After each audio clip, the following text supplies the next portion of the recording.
Heboh sejumlah mahasiswa Institut Pertanian Bogor atau IPB yang dikejar-kejar debt kolektor pinjaman online. Berawal dari kegiatan mahasiswa yang memerlukan banyak biaya, tapi minim dukungan. Akhirnya mahasiswa putar otak. Alih-alih sukses berkegiatan, tetapi mahasiswa malah ditipu dan banyak tagihan pinjol.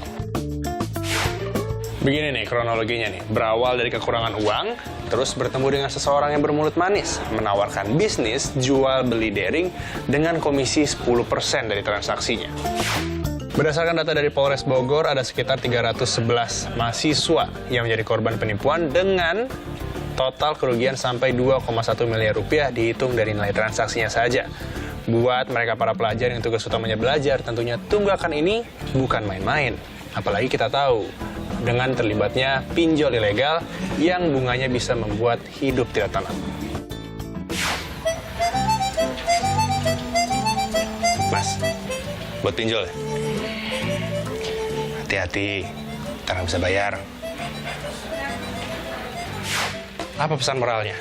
Ingat, investasi abal-abal itu selalu menjanjikan untung yang besar atau komisi yang fantastis yang menggetarkan iman. Yang kedua nih, ingat jangan terlalu kemakan dengan pinjaman dana dari siapapun. Karakteristik pinjol itu baik lagi seperti iklannya, dana segar, proses kilat. Tapi jangan lupa, tagihan dan cicilan yang tak kenal ampun mengejar Anda. Kendalikan nafsu investasi Anda. Elgin Fridianto, Anwar Hidayat, Bisnis Talk. Selamat malam saudara, Anda kembali menyaksikan Bisnis Talk bersama saya Mahasiswa Tarigan. Kita tahu belakangan ratusan mahasiswa IPB ini ternyata terjerat investasi ilegal dan akhirnya menyangkut dengan pinjol. Lalu bagaimana proses penanganannya? Dan malam ini telah bergabung bersama kita ada Pak Tongam L. Tobing, Ketua Satgas Waspada Investasi SWI. Selamat malam Pak Tongam. Selamat malam Bu. Oke, terima kasih telah hadir melalui Zoom bersama kami dan saya juga akan menyapa salah satu orang tua korban penipuan investasi ilegal, yakni salah satu orang tua mahasiswa IPB, Bapak Rahmadianto. Selamat malam Pak Dian. Selamat malam Ibu. Ya, terima kasih telah bergabung bersama kami dan tentu saja telah bergabung bersama kami di studio Pak Sunu Widiatmoko, Sekjen Asosiasi Fintech Pendanaan Bersama Indonesia AFPI. Selamat malam. Pak Sunu. Selamat malam. Terima kasih telah bergabung di studio Kompas TV pada malam hari ini. Dan untuk awal, mungkin saya bertanya dulu ke Pak Dian ya. Pak Dian, bisa diceritakan pertama kali anak Bapak akhirnya menjadi korban investasi ilegal. Sudah pernah izin dulu, lalu bagaimana sampai akhirnya mereka berani meminjam uang ke pinjol? Jadi begini awalnya. Jadi anak saya itu diperkenalkan dengan seorang yang bernama Aisyah ini. Dia diajak sama Aisyah ini. Jadi dengan ajakannya itu, yaitu yang tadi sudah disampaikan bahwa ayo dong dibantu untuk menaikkan rating toko online-nya katanya. Nah di situ juga ditawarkan nanti ada loh cuannya, bisnis cuannya. Nah di situ dengan yang memang belum pernah berbisnis sebelumnya, dijelaskan begitu, pertanyaannya adalah yang namanya membantu itu berarti kan harus membeli barang. Dari mana pertanyaannya itu? Dari mana uangnya kan nggak mungkin, tidak memungkinkan lah, apalagi dengan uang jajannya yang hanya sepas-pasan. Nah, disitulah seperti diberi solusi, seolah-olah itu udah itu urusannya saya, nanti ada gampang dengan nanti pakai aplikasi. Nah, di situ pun jadi diminta install ini, install itu, diinstal. Nah, pada saat pengelaksanaannya pun, ya udah sini kan handphonenya, diserahkanlah handphone. Nah, setelah diserahkan, nggak tahu tuh apa yang diisinya apa dan sebagainya, itu nggak paham. Yang ketika anak saya sampaikan, pokoknya tahu-tahu nanti begitu sudah beres, diisikan nih nanti difoto, kirim foto. Terus nih nanti kamu foto ini pegang KTP kalau nggak salah ya. Terus nanti udah dikirim kembalikan sini lagi handphonenya. Ada lagi itu yang diisikan oleh yang bersangkutan Aisyah itu. Nah setelah semua itu selesai dikembalikan barulah disampaikan nanti akan ada dana yang masuk begini sekian. Nanti tolong ya pada saat dananya ini masuk ditransfer. Nah disampaikan itu. Nah yang tidak mengerti. Oh iya aja pada saat itu. Oke, bahkan dijanjikan loh nanti ketidakmengertiannya itu bahwa nanti kan ada juga cicilan. Bahkan dijelaskan nanti itu bahkan ini harus dicicil, itu nggak usah dipikirkan. Cicilan nanti akan dicicilkan dan sebagainya. Jadi sampai situ nggak kepikiran. Sampai kalau nggak salah 1 hari kemudian, memang betul itu ada dana masuk. Ketika dana masuk seperti yang sudah diminta dan disepakati, dana itu masuk ya hitungan menit ya ditransfer balik ke yang bersangkutan. Kurang lebih begitu kronologisnya. Berarti ini tersangkanya cuma pinjam identitas anak bapak gitu ya? Lalu kemudian untuk proses peminjaman jumlahnya hanya tersangka yang tahu atau anak bapak juga tahu? Kalau pada saat proses tidak tahu menahu. Tidak tahu menahu. Tidak menahu. Bahkan kalau boleh dibilang saat pengisian dan sebagainya pun yang anak saya pun tidak tahu menahu karena kan dipegang penuhnya handphonenya pun oleh yang bersangkutan. Oke, berarti anak bapak punya tunggakan berapa Pak di pinjol sekarang? Saat ini 11,4 Pak. 11,4 juta itu termasuk bunganya atau modal awal saja? Itu yang dengan pokoknya tagihan per saat ini mungkin dengan sudah ada. Selama setahun? Selama berarti tinggal sisa berapa tahun, waktu itu setahun. Oke, dan anak bapak itu sempat mengalami dikejar-kejar begitu sama debt collector? Sempat, ketika tidak lagi sanggup untuk menutup. Oh, jadi maaf saya klarifikasi lagi, berarti sempat ini anak bapak yang melakukan pembayaran atau bagaimana maksudnya? Jadi anak bapak yang bayar? Iya. Nah, itu dilakukan jadi pada saat jadi tolong kalau memang ada tolong tutup dulu, cicil dulu dan sebagainya.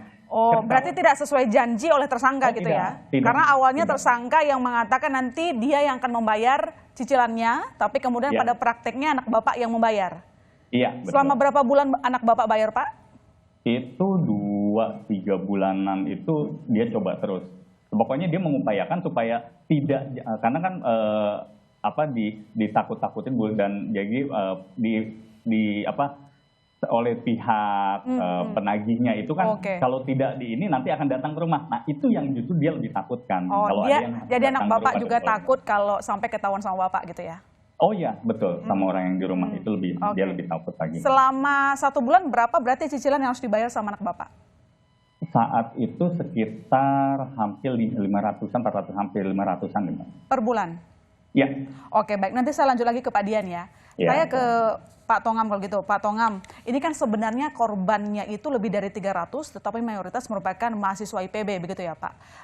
Sejauh ini dari hasil investigasi SWI, boleh diinformasikan lagi kepada kami, apakah semua tempat mahasiswa meminjam itu adalah pinjol ilegal atau juga termasuk pinjol legal?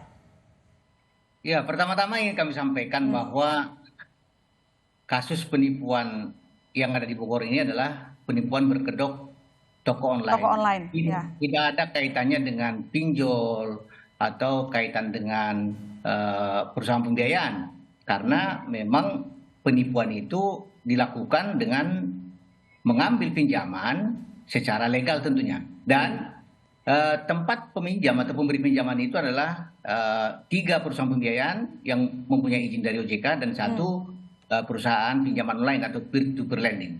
Dan perlu kami sampaikan bahwa korban yang tercatat di penegak hukum saat ini ada sekitar 317 dan dari IPB itu nggak mayoritas, hanya 121 ya yang tidak tercatat. Oh, 121. Jadi tidak mayoritas dan ada masyarakat umum juga. Nah, yang menarik di sini adalah bahwa kenapa mahasiswa ini tertarik untuk masuk ke investasi toko online ini karena 2 hal.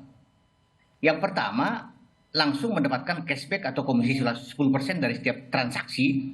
Misalnya transaksi 1 juta langsung dapat 100.000. Yang kedua, ketika pelaku ini menyuruh masyarakat untuk meminjam secara online, baik dari pinjaman online atau perusahaan pembiayaan, pelaku ini berjanji untuk menutup semua pinjaman itu dengan cicilan yang dilakukan oleh pelaku. Dan ini sudah berlangsung beberapa lama. Pelaku ini melakukan cicilan terhadap pinjaman masyarakat ini. Dan kita lihat ya, ada beberapa pinjaman yang sudah lunas. tentu ini berarti pelaku ini meminjam karena masih ada uang yang didapat dari transaksi perdagangan online fiktif ini. Jadi ini seperti skema Ponzi juga, bahwa dia masih menutup utang itu karena masih ada peserta-peserta baru yang datang. Tapi belakangan ini mungkin transaksi itu semakin berkurang sehingga dia default. Akhirnya yang menjadi perhatian kita adalah karena masyarakat yang melakukan perjanjian pinjaman dengan pemberi pinjaman, otomatis tentu penagihan kepada masyarakat kita pada saat tidak membayar. Dan perlu juga kami tegaskan, berdasarkan penyidikan yang dilakukan oleh kepolisian, tidak ada intimidasi, tidak ada teror yang dilakukan oleh 4 perusahaan pinjaman ini. Yang legal. Kalau mengingatkan bahwa pinjaman Anda sudah jatuh tempo, mohon segera dibayar, itu sesuatu yang memang wajar bagi dalam rangka penagihan, tapi tidak ada teror intimidasi. Nah, dan juga ini juga menjadi perhatian kita bahwa masyarakat dan pelaku ini ada suatu kalau bisa dikatakan kesepakatan bahwa walaupun barang tidak diterima oleh masyarakat yang membeli ini, tapi masyarakat itu diminta untuk mengatakan atau memberikan informasi bahwa barang sudah diterima. Masalahnya di sini sebenarnya. Jadi kalau kita lihat dari 3 hal tadi, ada komisi 10%, ada pinjaman online yang dibayar pelaku, dan ada statement bahwa mereka menerima barang tapi tidak diterima fiktif. Ini harusnya memang ada kewaspadaan yang muncul ya. Karena toko online ini sendiri tidak mungkin mendapatkan fee dari transaksinya sampai 10%. Nah, padahal dia bisa mampu memberikan 10%. Nah, ini harusnya menjadi pertanyaan. Yang kedua, masyarakat yang minjam kok dia yang mencicil. Ini juga harusnya menjadi pertanyaan kan gitu. Bukan karena enaknya banyak dapat komisi 10%, kita langsung lupakan ini. Dan yang ketiga, ini harusnya kalau pelaku mengatakan barang tidak diterima tapi diterima oleh tapi dikatakan diterima fiktif, harusnya memang masyarakat kita sudah berpikir bahwa ini penipuan. Nah, ini yang perlu kita.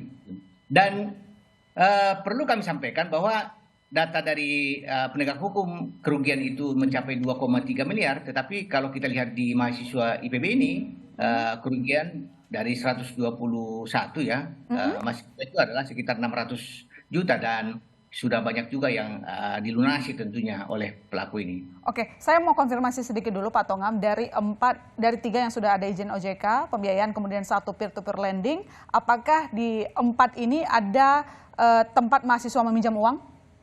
Iya, mereka meminjam termasuk di sana, dan kami dari Satgas Waspada Investasi sudah melakukan beberapa tindakan. Yang pertama, kita minggu lalu sudah melakukan edukasi sosialisasi langsung ke mahasiswa di IPB. Yang kedua, kami juga sudah meminta kepada perusahaan pembiayaan dan peer-to-peer lending itu untuk membantu mahasiswa sesuai dengan kebijakan masing-masing. Dan kami sudah mendapatkan data-data mahasiswa yang meminjam dari 4 pemberi pinjaman ini. Dan data ini sudah kami sampaikan kepada 4 platform itu untuk membantu tentunya mahasiswa sedapat mungkin sesuai dengan kebijakannya.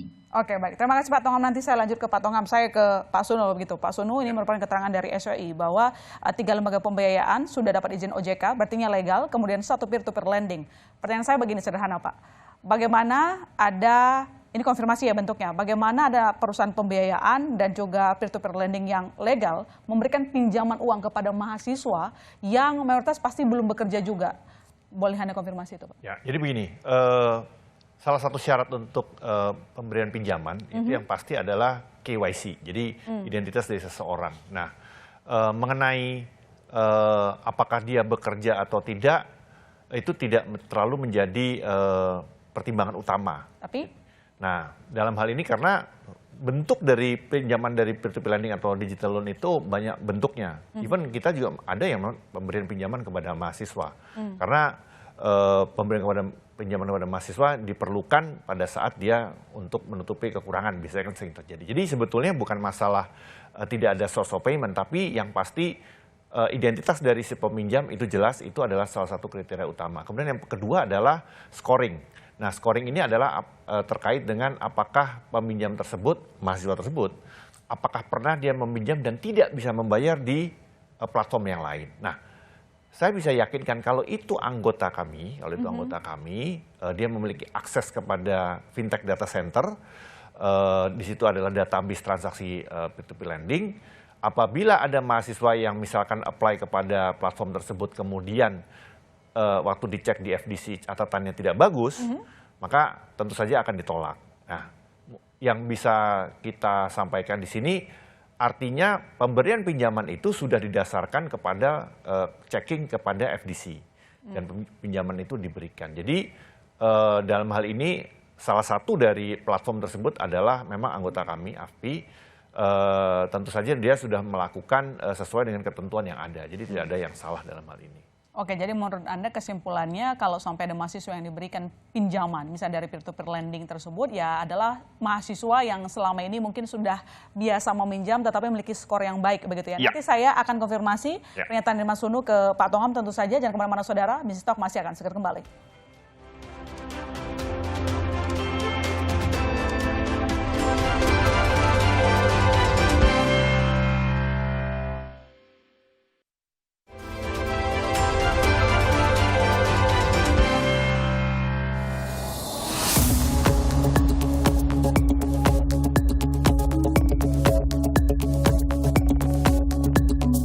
Pernah minjem uang secara online ya, Mas? Alhamdulillah belum pernah, Mas. Nggak pernah sih. Udah ada berapa kali ya? Ada 5 aplikasi udah itu. Kenapa nih, Mas? Takut riba sih, Mas. Terus juga kan karena kalau misalkan saya minjam juga, kalau misalkan telat bayar, terus takutnya data-data pribadi saya juga bakal disebar. Karena dari sudut pandang saya pribadi untuk pinjaman online ini agak lebih ngeri kalau misalnya kita nggak tahu tata caranya. Kira tanggapan setelah minjem bagaimana? Itu awalnya dipinjam 1 juta, dikasihnya 800, ntar balikinnya 1,4. Nah itu yang bikin sempat kita juga bingung untuk balikinnya. Udah gitu belum, kalau udah telat baru 2 minggu, ntar ditelepon kalau pembayarannya itu belum bisa dibayarkan. Ya, Anda kembali menyaksikan Business Talk. Saya ke Pak Dian lagi. Pak Dian, saya ingin mendengarkan cerita Pak Dian lagi soal imbal hasilnya itu 10% ya untuk cashback-nya. Itu berapa lama anak Bapak menerima sesuai janji tersangka?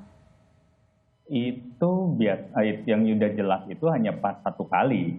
1 kali yang di awal karena menerima dananya kan masuk ke kita. Nah di situ jadi sebelum ditransfer nanti dijelaskan bahwa yang ditransfer sekian aja setelah dipotong itu, dipotong yang dianggapnya 10%-nya itu gitu Bu.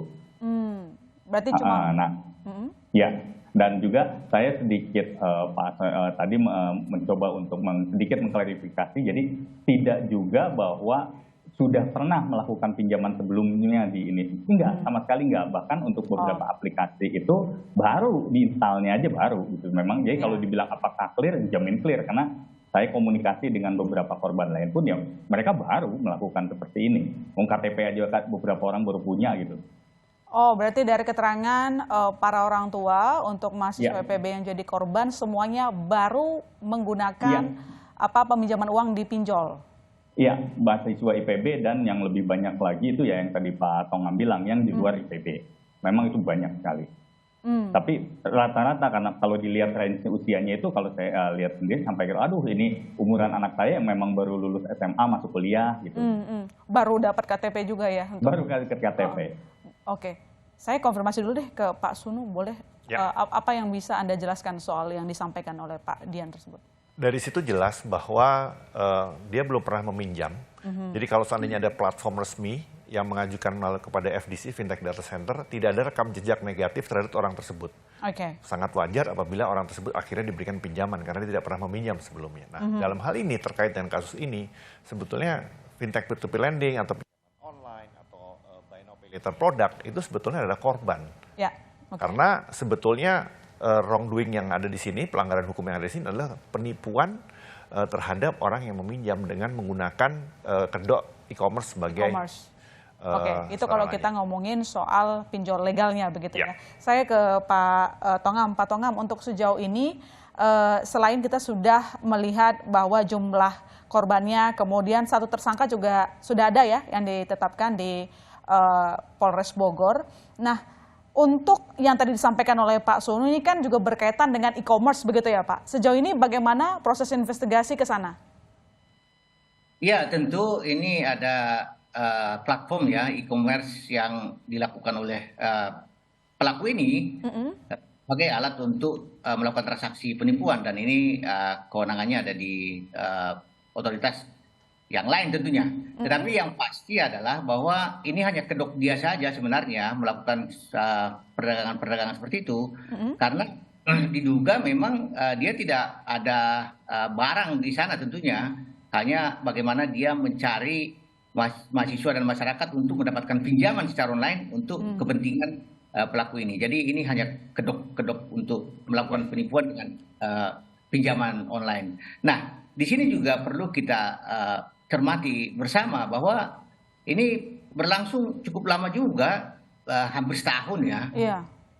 Baru akhir-akhir ini kita bisa dapatkan informasinya karena tadi tertutup rapat di komunitas tertentu, dan selama ini memang pelaku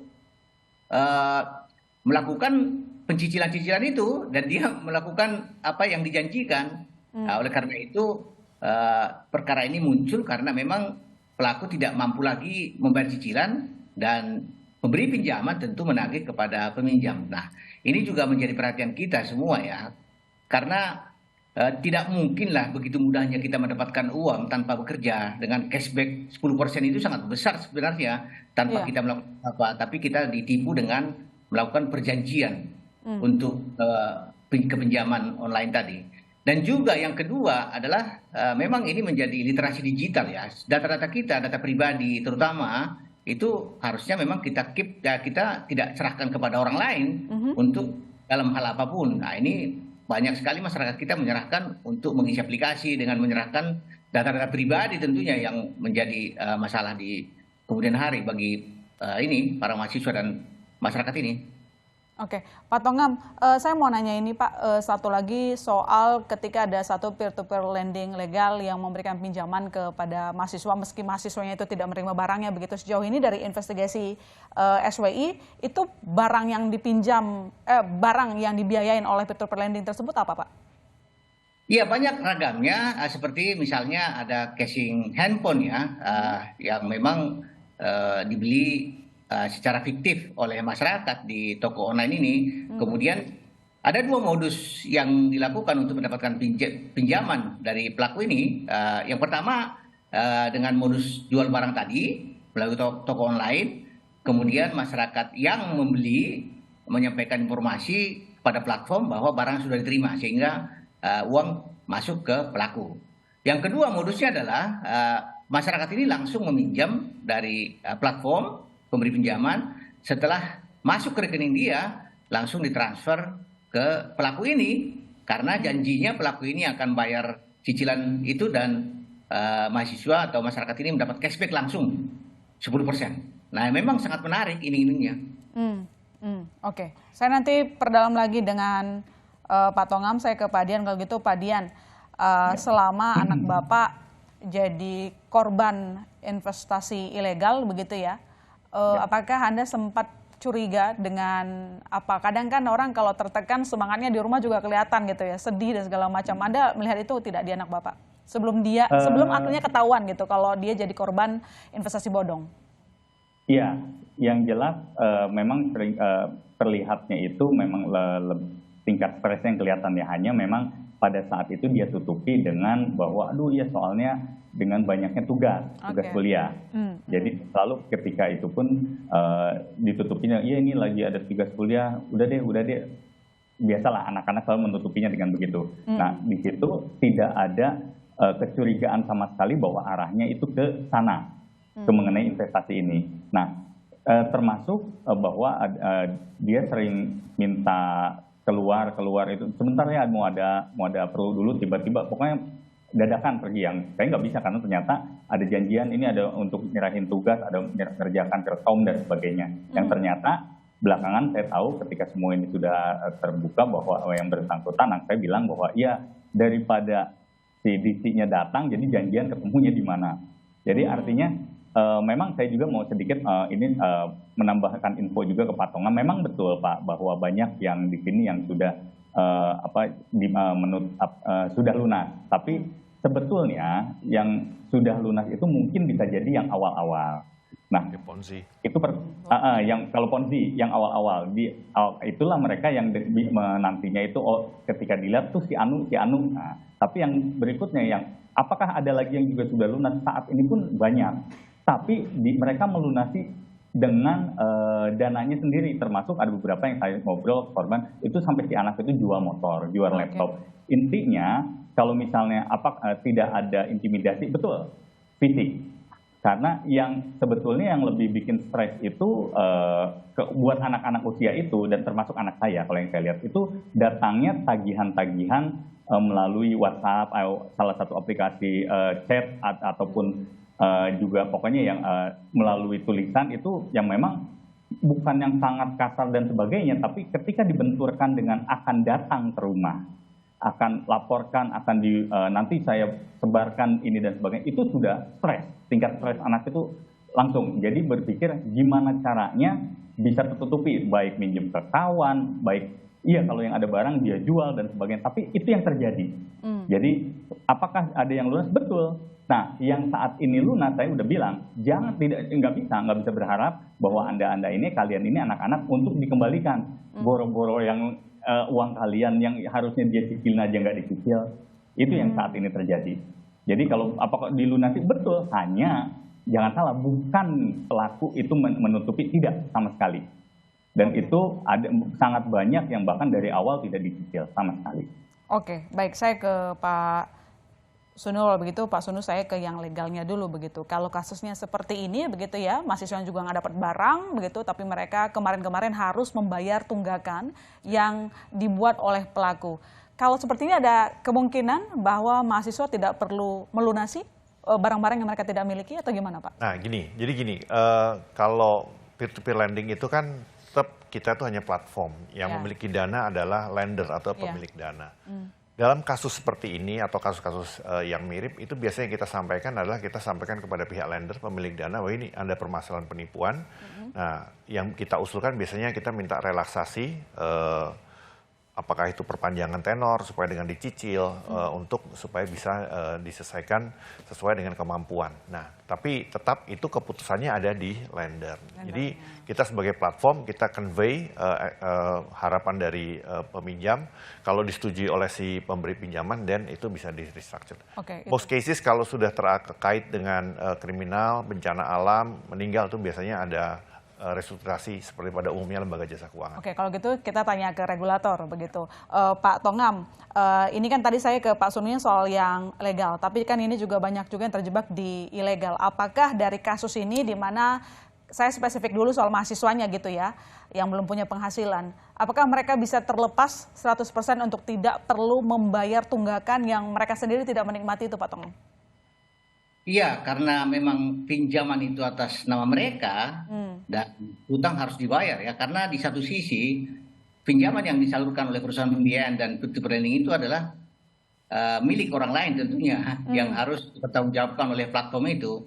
Oleh karena itu apa yang bisa kita lakukan adalah membantu mahasiswa dan masyarakat yang mengajukan, tentunya bisa saja relaksasi atau restrukturisasi, menghapuskan sanksi administratif. Kemudian contohnya tagihan yang wajib dibayarkan adalah sisa pokok hutang saja. Kemudian bisa mekanismenya bisa diangsur selama contohnya 1 tahun atau one time settlement. Jadi gitu, ada relaksasinya di sana. Tetapi tergantung pada kebijakan masing-masing platform. Karena ada satu platform juga sudah menyampaikan bantuan mereka menghapus tagih semua pinjaman itu.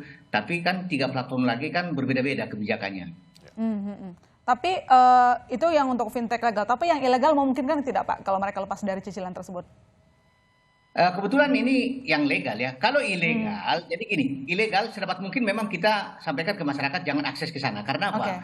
Ilegal ini risikonya adalah bahwa mereka itu pada saat tidak membayar, ujung-ujungnya adalah teror intimidasi. Dan teror intimidasi itu bukan hanya pada peminjam, tapi kepada seluruh kontak yang ada di HP itu. Karena data-data kita ada di sana. Jadi dapat mungkin jangan masuk ke pinjol ilegal. Oke, baik. Saya ke Pak Dian. Pak Dian, ini segmen terakhir bersama Bapak. Apa harapan Anda, meski tadi memang kalau kita dengar penjelasan dari Pak Sunu maupun dari Pak Tongam, tampaknya kalau membebaskan utang begitu saja tidak bisa gitu ya, terutama untuk yang legal, tetapi akan ada relaksasi.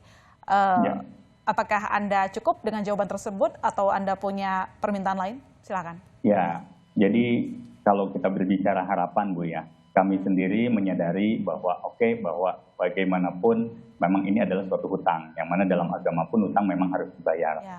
Hanya saja harapan kami dalam hal ini pemerintah melihat bahwa posisinya bagaimana. Kita semua korban. Nah, kalau namanya korban ya, boya ayo kita sama-sama. Itu loh, ada pelaku yang harusnya bertanggung jawab. Dalam hal ini, kewenangan kepolisian dan OJK yang punya wewenang untuk melihat, kan bisa dilihat bahwa sebetulnya berapa sih yang diterima, betul-betul diterima oleh pelaku, yang dinikmati oleh pelaku.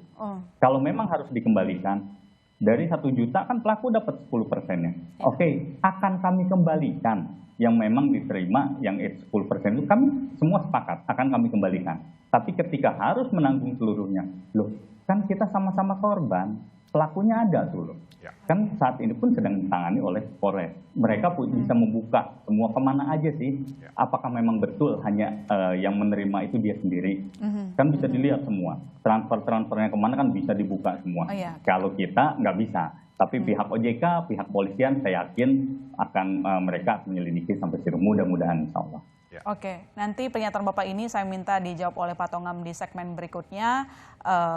Terima kasih Pak Dian sudah berbagi bersama kami. Semoga masalah cepat selesai dan salam untuk anak Bapak supaya tetap semangat untuk melanjutkan kuliahnya. Selamat malam Pak Dian.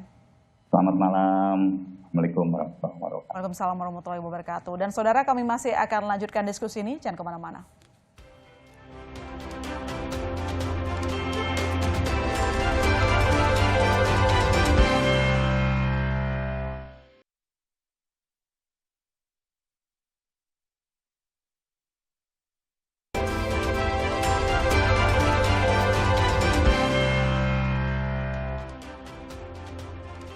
Anda kembali menyaksikan Business Talk dan telah bergabung bersama kita di segmen ini Mas Cipta Wahyana, wartawan konten. Selamat malam Mas Cipta. Malam.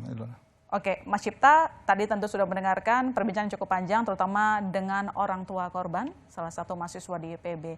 Begini Mas Cipta, kalau dari kacamata redaksional apa yang bisa kita simpulkan? Karena ini kan ternyata yang jadi korban itu bukan lagi mereka yang tidak terdidik, tapi juga terdidik. Dan ini melibatkan justru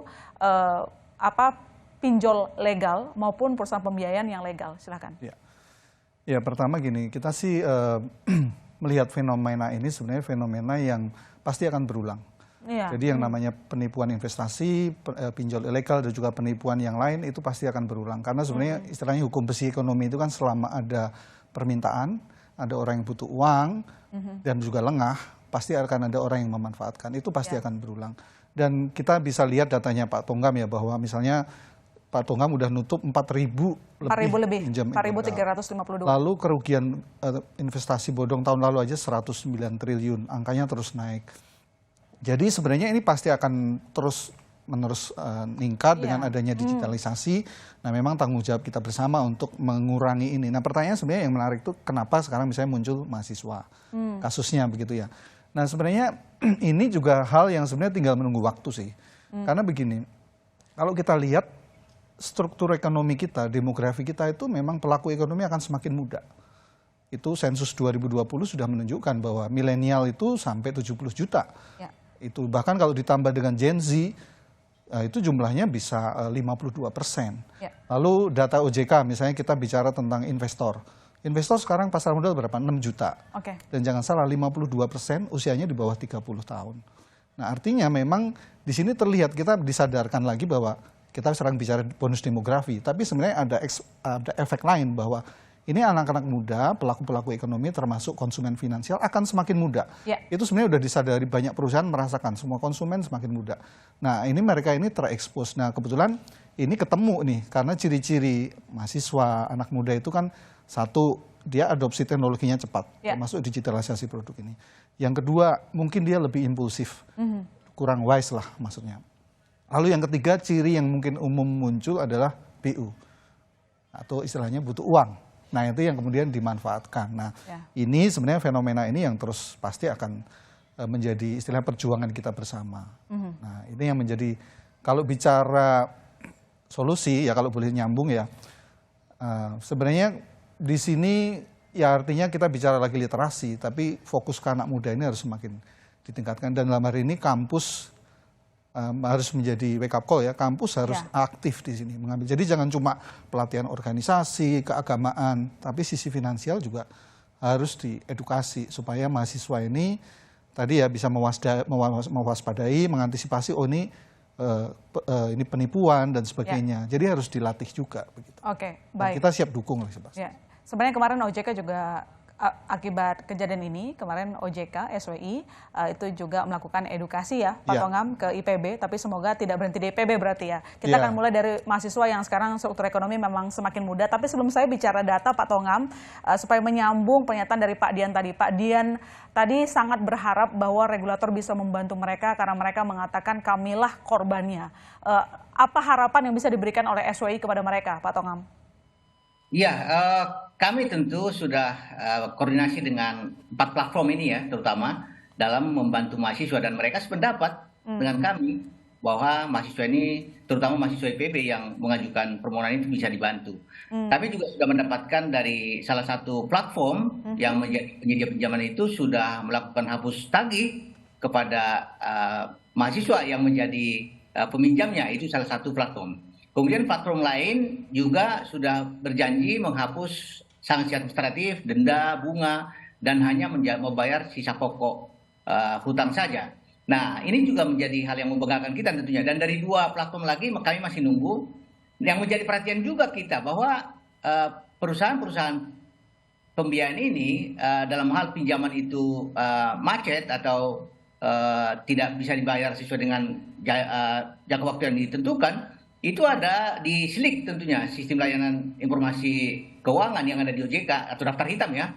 Ini juga kami harapkan para pemberi pinjaman ini jangan sampai mahasiswa ini nanti butuh pinjaman motor atau pinjaman lain ya. Jadi tidak bisa pinjam sama sekali karena mereka masuk daftar hitam. Nah, ini yang kita upayakan sehingga dengan adanya relaksasi, restrukturisasi ini mereka menjadi lancar di dalam SLIK di OJK tentu. Tapi sejauh ini pelaku dikejar terus nggak Pak? Maksudnya soal asetnya dia segala macam bisa untuk membayar biaya beban pokok tadi. Itu tadi diharapkan oleh Pak Dian sih sebenarnya. Kejar tersangkanya. Sebenarnya saya katakan tadi bahwa pemberi pinjaman ini mempunyai kode etik ya dalam penagihan. Tidak ada teror intimidasi tentunya. Tetapi hal yang wajar untuk mengingatkan bahwa cicilan Anda sudah jatuh tempo, Anda harus bayar, kan seperti itu. Nah, ketakutan mahasiswa adalah jangan sampai ketahuan orang tuanya seperti itu, akan menjadi beban bagi orang tua. Oleh karena itu kami juga sudah meminta kepada 4 platform ini sesuai kebijakan masing-masing 4 platform itu tentunya mengupayakan bantuan kepada mahasiswa tadi. Jadi dan sangat sependapat mereka akan bantu. Dan kami tinggal menunggu dari 2 platform. Kalau sudah dapat dari 2 platform yang lain, kami akan sampaikan kepada IPB untuk mengumumkan kepada mahasiswanya. Oke, tapi yang jelas pelaku ataupun tersangka tidak akan lepas ya Pak. Dari maksudnya nggak cuma ditetapkan sebagai tersangka kemudian dipenjara, tapi dia juga harus ganti uang mahasiswa. Iya, memang gitu ya? ini kan pidana ya, pidana di beberapa kasus pidana penipuan investasi legal ini ada putusan hakim juga yang memutus barang sitaan menjadi diserahkan ke negara. Tapi ini kan tergantung bagaimana nanti putusan pengadilannya. Yang pasti pelaku ini harus bertanggung jawab terhadap kerugian-kerugian mahasiswa dan masyarakat yang diduga dilakukan dengan penipuan toko online. Iya, baik. Terima kasih Pak Tongam. Saya ke Pak Sunu begitu. Pak Sunu, tadi sebenarnya sudah disinggung oleh Mas Cipta. Kalau kita lihat untuk pinjol ilegal itu sudah ditutup 4.352 dari 2018 sampai Oktober 2022. Pun untuk kerugian masyarakat dari investasi ilegal berarti termasuk pinjol ilegal di sana ada 123,51 triliun rupiah. Itu dari rekap 2018. Tahun lalu saja itu 109. Tahun lalu, ya 109 itu 2022. Ya, tahun ini ya? Ya, tahun ini. Pertanyaan saya Pak Sunu, apakah hal ini akhirnya merusak nama baik dari pinjol legal? Tentu saja ya. Jadi pinjol ilegal ini tentu saja dia merusak dari peer-to-peer lending atau pinjol yang legal yang di bawah pengawasan OJK. Karena apa? Karena kita yang di pengawasan OJK itu kan sangat ketat. Ya. Dan juga dari asosiasi kita ada kode etik yang harus ditaati. Sehingga mereka yang berupaya dan berusaha dengan izin yang resmi, itu mereka harus taat azas beberapa hal yang mereka harus lakukan. Di mana itu semua tidak dilakukan oleh mereka yang ilegal. Jadi yang ilegal ini benar-benar merusak. Jadi kalau kita mau jujur, sebenarnya pinjaman online ilegal ini malah yang bikin ngetop rame itu sebenarnya karena konsep yang ilegal. Karena mereka noise yang negatif yang mereka dengungkan dengan cara penagihan yang nggak karuan, menyebar data, itu kan adalah praktek bisnis yang mereka lakukan yang menjadikan pinjaman online ilegal ini seperti mengok. Padahal kalau saya boleh sampaikan di sini, dari 102 anggota kita itu sebagian itu adalah pinjaman produktif. Sebagian lagi syariah, memang yang sebagian pinjaman multiguna. Nah, dari sini kan kita bisa melihat bahwa sebetulnya pinjaman online itu tidak hanya melulu yang terkait dengan multiguna, banyak juga yang membantu sektor UMKM. Jadi justru kita merasa sangat dirugikan dengan adanya pinjaman online ilegal ini. Justru ini adalah musuh bersama buat kita kalau menurut saya. Kenapa? Karena ini tadi disampaikan oleh Pak Tonggam bahwa di dunia sektor keuangan ini trust adalah nomor 1. Dan trust ini yang dirusak oleh pinjaman online ilegal. Jadi buat kita online ilegal ini adalah musuh bersama.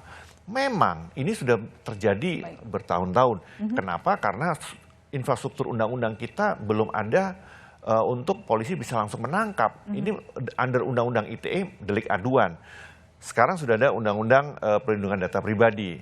Tapi kan mungkin teknisnya untuk sampai menangkap orang karena dianggap dia melakukan pengambilan data secara ilegal bentuknya pidana masih takes time. Saat ini juga sedang digodok undang-undang penguatan dan pengembangan sektor keuangan. Di situ diharapkan orang yang melakukan kegiatan usaha tanpa izin dalam hal pemberian pinjaman itu akan langsung dianggap pidana. Nah, jadi memang payung hukum untuk supaya kita tidak firefighting itu sedang diupayakan dan itu butuh waktu. Yang kita lakukan saat ini SWI, asosiasi itu adalah kita menjadi seperti firefighting di dalam menghadapi pinjaman online ilegal. Oke, baik. Sebenarnya masih banyak yang ingin saya diskusikan pada malam ini. Kita terbatas durasi, tetapi kurang lebih terbukalah pengetahuan masyarakat juga ya. Seperti tadi Mas Cipta katakan, makin ke sini harusnya edukasi keuangan sudah harus menjamah kelompok muda. Karena mereka lah nanti juga menggerakkan ekonomi. Mahasiswa sekarang ada 9 juta 2021. Nah ini sebenarnya kalau saya sih mau bilang, ya ini harus jadi prioritas. Kampus harus mau aktif sebenarnya. Jadi jangan menunggu juga, jangan menunggu OJK, jangan menunggu. Tapi kampus harus punya program untuk mendampingi anak didik ini supaya mereka juga bisa mengelola keuangan sehari-hari dengan benar. Mungkin duet akan lebih maksimal ya kampusnya, asosiasi juga gitu ya sebagai industri dan tentu dari regulator SWI di sini dan juga OJK. Pak Tonggam, terima kasih banyak telah bergabung di Business Talk pada malam hari ini. Terima kasih banyak sebagai Ketua Satgas Waspada Investasi yang selalu bersedia menjadi narasumber di Business Talk. Selamat malam Pak Tonggam. Terima kasih, selamat malam. Terima kasih. Malam, Oke, saya juga ucapkan terima kasih ke Pak Sunu Widiatmoko, Sekjen Asosiasi Fintech Pendana Bersama Indonesia. Terima kasih banyak dan tentu saja Mas Cipta Wayana, wartawan Sonora Kontan atas pandangan redaksionalnya. Dan saudara jangan kemana-mana, kami masih akan segera kembali. Tapi yang disampaikan.